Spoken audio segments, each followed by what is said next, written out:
The kind of pasta the big men were eating is the kind that made Italian cooking famous. Real food for real men.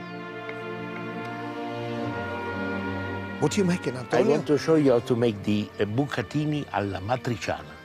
Amatrice is a little town near Rome, and from there comes this very simple but wonderful recipe. Locals will use guanciale or pig's cheek for this delicious pasta sauce.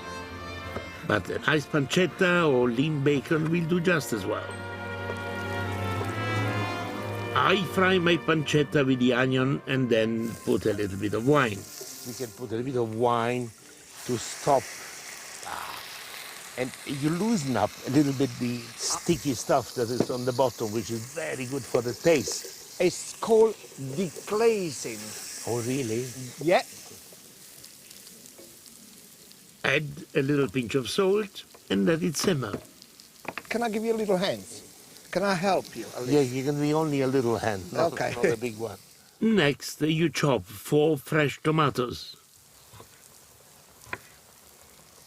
So, more basic than this sauce here couldn't be, yes. It's fantastic. And you prepare the sauce in advance, then you cook the pasta, and you put the pasta with the sauce, and Bob mi uncle. What? Bob mi uncle. What? Bob me uncle. Usually you say Bob your uncle, I say Bob me uncle, okay? Yeah, all right. The smell is quite wonderful, yes. Now I need a little bit of chili for our amatriciana. I like it hot. I use the seeds as well because there's the power. The macho. Yeah. Then you wanted to get Usually. a proper stuff. Can I put a little bit more for me? No, no, to be a no. macho. No, no, no. Not stronger. That's Just for enough. Me. Just for me, go on. Now for this dish, Gennaro, I got bucatini. You know what bucatini are? It's got a little hole right in the middle. through in the middle. It's just to make it lighter.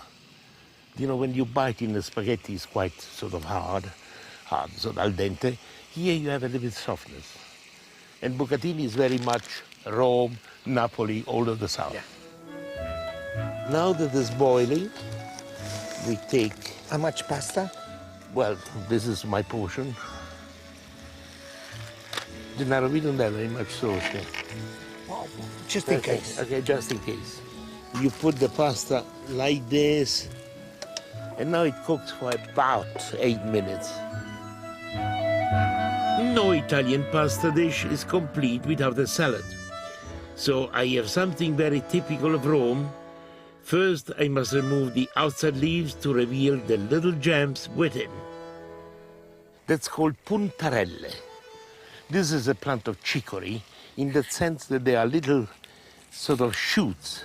Now, what I need, Gennaro, is those to be cut in very, very small strips. You give me always a fantastic job to But do. it's pretty obvious. You see it like this. Okay. And, okay, so what do you do with that? So simple. Yeah? Okay, then because you are so clever, do the rest. Now, the pasta is cooked, in my opinion. So I never take the pasta and put it under the cold water, as many people do, because you wash away all the goodies. Oh, that's wonderful. Shaking a little bit. Yes, shaking. Shaking a bit. The puntarelle has a strong flavor and needs a strong dressing. So I am pounding up garlic, anchovies, olive oil, and a little white wine vinegar. Just tell me when. When? Just in case. Yes.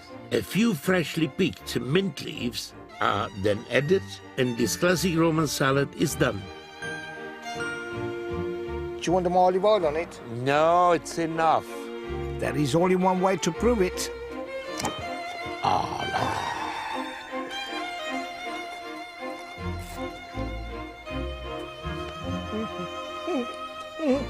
Delightful. Fresh, nice, crunchy. Everything you wish from a salad. Traditional food the Roman way, finished off with a strong pecorino.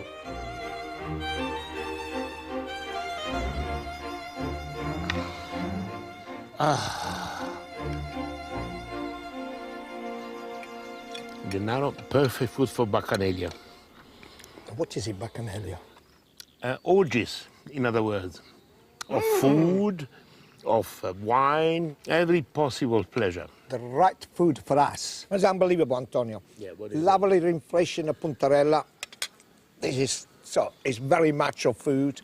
You know, I feel very healthy. Very good. My God, yes. Very macho. Very macho.